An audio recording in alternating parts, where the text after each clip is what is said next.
Europe 1, bonjour la France, Daphné Burki. Il est 10h31. Bonjour la France, nous sommes là pour vous tous les matins pour l'autre actu du jour et notre reportage du jour avec Mathilde Terrier. Aujourd'hui, vous voulez nous parler d'un sujet préoccupant qui concerne beaucoup de Français, c'est celui des déserts médicaux. De moins en moins de jeunes médecins souhaitent s'installer tout simplement dans les petites communes et il y a de plus en plus de départs à la retraite. La situation, elle ne s'arrange pas. Demain, la ministre des Solidarités et de la Santé, Agnès Buzyn, présentera le plan du gouvernement pour lutter contre la pénurie de médecins dans certaines régions. Bon, et vous, Mathilde, vous avez rencontré un maire qui, lui, se bat vraiment pour trouver un médecin généraliste. Racontez-nous cette histoire. Oui, ce maire est prêt à tout. On va y revenir, mais d'abord, petit rappel. Alors, un désert médical, c'est quoi ? En fait, c'est une mauvaise répartition des médecins sur le territoire. Pour savoir si l'on est dans un désert médical, il faut prendre la moyenne. La moyenne nationale en France, c'est 334 médecins pour 100 000 habitants. On considère une zone comme désert médical quand la densité de médecins par rapport à la population est 30% inférieure à cette moyenne. D'accord, ça fait beaucoup de chiffres. Ça fait beaucoup de chiffres et ça fait beaucoup de communes qui sont dans cette situation. Voilà. En 2016, selon l'association UFC Que Choisir, plus de 14 millions de Français vivaient à moins de 30 minutes d'un généraliste, donc dans un désert médical. Oui. Alors, je ne vais pas vous faire la carte des déserts médicaux, ça serait beaucoup trop long. Mais à mon grand étonnement, j'ai appris que l'Île-de-France, par exemple, en faisait partie de ces déserts médicaux. Oui. Il y avait, on se cogne dans les médecins. Non, mais l'Île-de-France, dans pas Paris, Ariel, mais autour de Paris. Autour de Paris, par exemple, en Seine-Saint-Denis, il y a moins de médecins. Et puis, il y a des médecins qui pratiquent les dépassements d'honoraires. Donc, ça fait que certaines populations n'ont pas accès aux soins puisque ça coûte trop cher. Alors, à chaque fois, les maires sont à bout, ils désespèrent. Ils sont prêts, mais vraiment à tout pour trouver un généraliste. L'année dernière, par exemple, vous en avez peut-être entendu parler, il y avait une petite commune des Côtes-d'Armor, en Bretagne, qui avait fait un énorme plan de communication autour d'un druide. C'était génial. Voilà, pour alerter sur cette difficulté à recruter un généraliste. La commune avait fait semblant d'avoir fait appel à un druide. Bien entendu, c'était un faux, c'était un comédien, mais ça disait bien quand même le malaise et la difficulté à trouver un médecin aujourd'hui. Alors, dans certaines régions... des comédiens, on en trouve. Ariel. Et dans certaines régions comme en Saône-et-Loire, les collectivités ont carrément décidé de salarier les médecins pour essayer de les faire venir chez eux. Et puis en Savoie, il y a un maire qui, il y a quelques semaines, a décidé d'utiliser les réseaux sociaux pour passer une petite annonce. Il s'appelle Jean-Pierre Rougeau, il est maire depuis 3 ans. Je lui ai passé un petit coup de fil pour en savoir un peu plus. La mairie de Valloire vous remercie de patienter.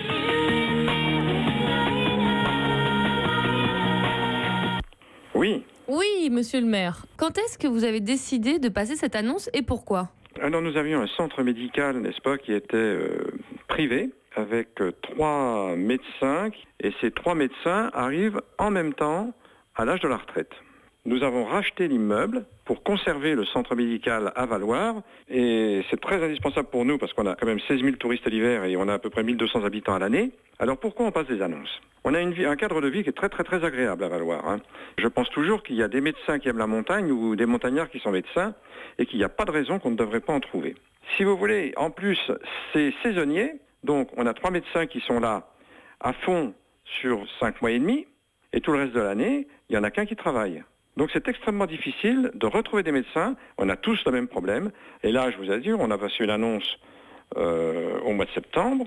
On a peut-être 2 demandes. C'est extrêmement préoccupant. Et sur les 2 demandes que la mairie a reçues, l'une vient du Canada. Ah oui, carrément. Donc on voit quand même la distance, on est à Valloire. Et monsieur le maire le disait à l'instant, la situation l'inquiète.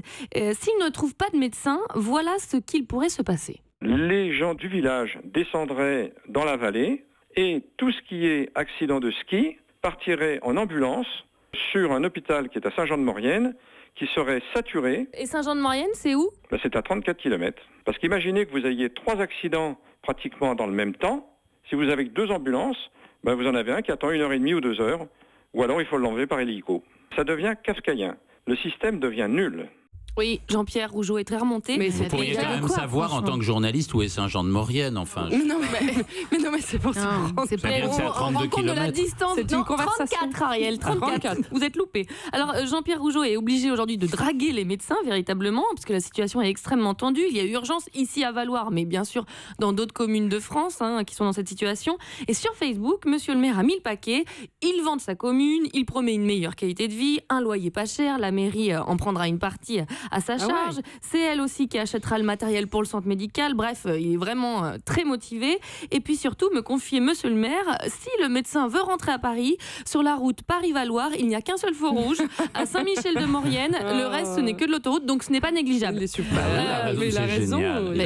On ne pense pas assez au feu rouge. Il est concret. Mais non, mais ce qu'il faut quand même dire, c'est qu'il y a des risques pour la vie des gens, parce que s'il y a des urgences... C'est ce qui l'inquiète le plus, évidemment. Il y a surtout de l'attente, puisque quand même à 34 km... Mais ça devient dangereux. Voilà. Ça devient dangereux. Saint-Jean-de-Maurienne, je rappelle, 34 km. Oui, bon, alors comme j'étais au téléphone avec lui, moi j'avais envie de lui filer un petit coup de main. Donc je lui ai demandé tout simplement qu'il passe sa petite annonce. Super. La commune de Valloires, station de sport d'hiver et d'été, on est commune surclassée entre 10 et 20 000 habitants. Donc on a un cadre de vie exceptionnel. On est à 20 minutes de l'autoroute A43, sur la route des Grandes Alpes, au pied du col du Galibier. Le Tour de France passe régulièrement chez nous. Donc on recherche des médecins généralistes pour un pôle santé équipé de 240 mètres carrés et très très bien équipé. L'environnement médical est riche parce qu'on a une pharmacie, on a un kiné, et le plus simple en fait pour nous contacter, il suffit d'appeler la mairie de Valloires. Voilà, tout simplement. Et puis, ça me donne envie de... si je peux me permettre, je rajoute un forfait remonte-pente, c'est pour moi. Elisabeth Assayag. Et puis une qualité de vie incroyable. Le médecin sera heureux. En plus, il est attendu par les habitants. Ça va être le roi de Valloires. Exactement. Ouais. Bertrand Oui. Vous n'avez pas envie de démissionner là tout de suite et d'aller faire des études de médecine?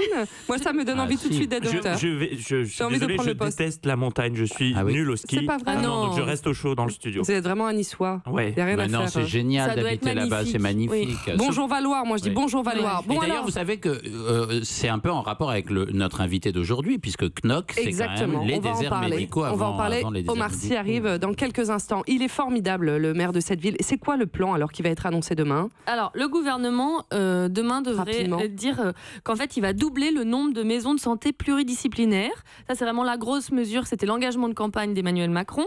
Et il y a une autre mesure phare pour alléger la charge des médecins, c'est la télémédecine qui devrait vraiment être développée. Aujourd'hui il y a déjà des établissements qui utilisent cette méthode à distance, vous savez c'est par écran interposé. Non mais je ne sais pas moi. Je vais vous expliquer ce que c'est parce qu'il y a déjà des hôpitaux qui le font. L'un des pionniers à l'avoir fait c'est l'hôpital gériatrique. C'est Michel Simès, le pionnier de la télémédecine. Oui mais alors là on est à l'hôpital gériatrique des Magnolias à Ballainvilliers dans l'Essonne, Ariel, qui travaille avec des EHPAD, donc des centres d'accueil. Vous n'allez pas m'apprendre la géographie de l'Essonne, je l'ai étudié de fond en comble. Mais il est pénible aujourd'hui. Mais c'est vrai, je suis de l'Essonne. L'EHPAD, Ariel, l'EHPAD, donc des centres d'accueil pour les personnes âgées. Alors, la télémédecine, comment ça marche? Eh bien, j'ai posé la question à la directrice de l'établissement. Les téléconsultations, c'est un médecin dans la cabine chez nous et de l'autre côté, donc un résident dans une EHPAD. C'est une consultation classique, mais à distance. Deuxième volet, la téléexpertise. Le patient n'est pas dans la cabine. En fait, c'est une relation de professionnel à professionnel sur la situation d'un patient. Là, ça se fait aussi à distance, c'est ce qui permet d'éviter des déplacements. Le troisième volet, qui était une spécificité de notre expérimentation, c'est de la télérégulation. C'est la possibilité pour un EHPAD d'accéder à un avis médical 24 heures sur 24, 7 jours sur 7, grâce à une plateforme. Ça permet de sécuriser la prise en charge, notamment la nuit et les week-ends. Donc, dans cet hôpital, ça fait 5 ans qu'ils testent la télémédecine et ça marche visiblement là-bas puisqu'ils vont l'étendre à la fin de l'année. Alors, j'entends bien les bénéfices de la télémédecine, mais donc c'est pas nouveau et c'est pas plus utilisé? Mais elle reste marginale, effectivement, parce que ça coûte de l'argent, ça manque de financement et surtout de suivi par les médecins. Il y a beaucoup de frilosité autour de cette médecine et pourtant, eh bien, ça pourrait être l'un des remèdes face aux déserts médicaux. Ah mais complètement, ça peut être un remède contre les déserts médicaux, puisque par définition, donc on est sur une consultation à distance, ça permet donc d'accéder à une offre de soins en s'appuyant sur des structures disposant de ressources médicales. Bon, très bien, pourquoi pas, c'est une idée. Dites-nous ce que vous en pensez, si vous aimeriez vous faire soigner de cette façon-là, avec la télémédecine. N'hésitez pas à réagir sur le hashtag Bonjour la France. Europe